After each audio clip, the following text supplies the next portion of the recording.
Gran Turismo has been one of Sony's flagship franchises for as long as they've been around in the video games industry.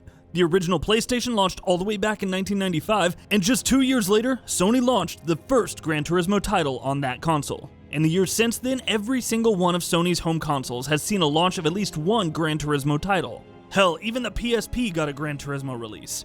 The series' presence on the PS4, however, has been somewhat more curious. The racing sim franchise is still very much present on Sony's 8th gen console with Gran Turismo Sport, which is, of course, considered a mainline series, but it's not a numbered entry, and anyone who's played it and has been with the series long enough will tell you, it's not your typical, traditional Gran Turismo game either. We've all been waiting to hear something about Gran Turismo 7 for a while now, but with the end of the generation approaching rapidly, we've all been left wondering whether the PS4 will become the first Sony console ever to not get a numbered Gran Turismo sequel. With nearly 6 years having passed since the launch of Gran Turismo 6, how much longer are we going to have to wait for its direct successor? Where the hell is Gran Turismo 7? There are quite a few interesting questions that arise when one thinks of Gran Turismo 7, with the first and most obvious one being, of course, when's it gonna release? Gran Turismo Sport has been out for nearly 2 years now, but as per the timeline the series has followed in the past, especially with its last few installments, the next mainline series would be in line for a late 2021 release. There was a roughly 3-year gap between Gran Turismo 5 and 6, and then a 4-year gap between 6 and Sport, which means 2020 or 2021 would seem to be likely launch years for Gran Turismo 7 or Sport 2, or whatever Sony and Polyphony Digital end up calling the next installment in their franchise. But that in turn would give rise to another question. If those are indeed the possible launch years for the next game, what system does it launch on? Logic dictates that the PS5 will be out in late 2020, especially since Microsoft have confirmed that their own Xbox Scarlet will be out during next year's holiday window. So do Sony release the next Gran Turismo as a late swan song for the PS4, or do they release it as an early big exclusive for the PS5? If 2020 is actually when they're planning on releasing the game, then the former option might be pretty likely. We've seen multiple times with multiple consoles in the past that Sony isn't averse to releasing late swan songs for their titles, even after their new systems have launched.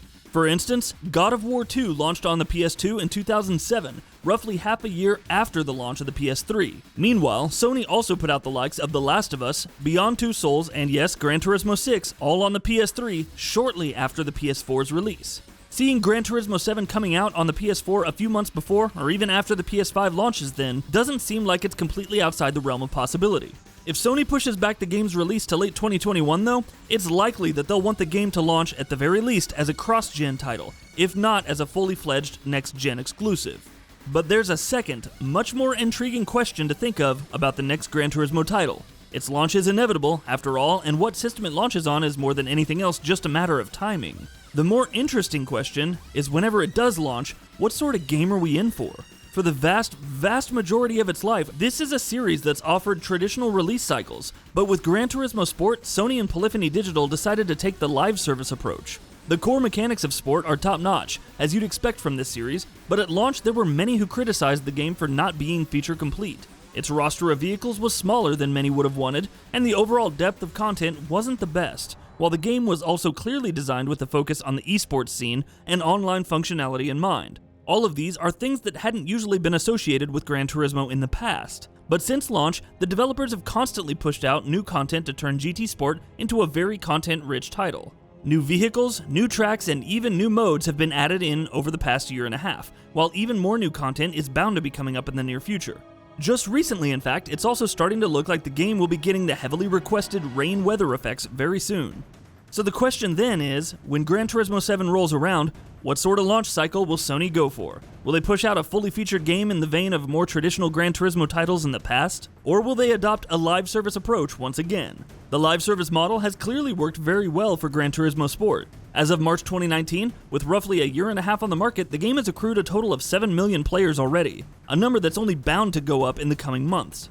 Though there's been criticisms for the game's focus on online play, Sony's continued support for the title and a strong mechanical base have resulted in players flocking to it in good numbers. But that doesn't necessarily mean Gran Turismo 7 will follow exactly in the footsteps of Sport. Not too long ago, the developer suggested that Gran Turismo 7 could focus more on offline play as opposed to Sport, the way Gran Turismo games traditionally have done in the past, and it's something that they've hinted at more than once. Is that concrete evidence for the direction the next series will be taking with its next installment?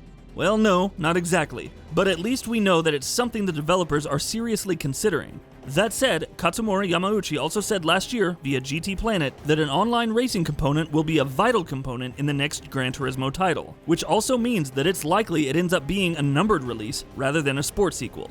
The question of quality, though, is also something that comes to mind when considering the future of this series. Gran Turismo has, since its inception, dominated the racing simulation scene. It currently shares the spotlight with the likes of Microsoft's Forza Motorsport and Codemasters F1 games. But Gran Turismo has not faded away in all the years that it's been around, which is a commendable feat. But there's been at least a slight dip in quality. What was, until the mid-2000s, with the release of the excellent Gran Turismo 4, the undisputed king of the racing simulation genre, has in recent years been forced to fight for that spot with newer competitors. Gran Turismo 5, 6, and Sport, all excellent and accomplished games in their own right, haven't enjoyed the same critical and commercial dominance that their predecessors did. With Gran Turismo 7, Sony, Polyphony Digital, and the fans of the series will all be hoping that the series can reclaim the perch it once occupied.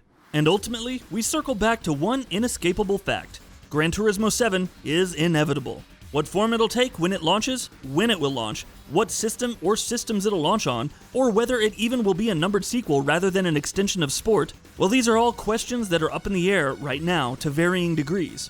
Our only hope for now is that it comes out soon, and that it's as stunning as we know this series can so easily be when it's at its very best.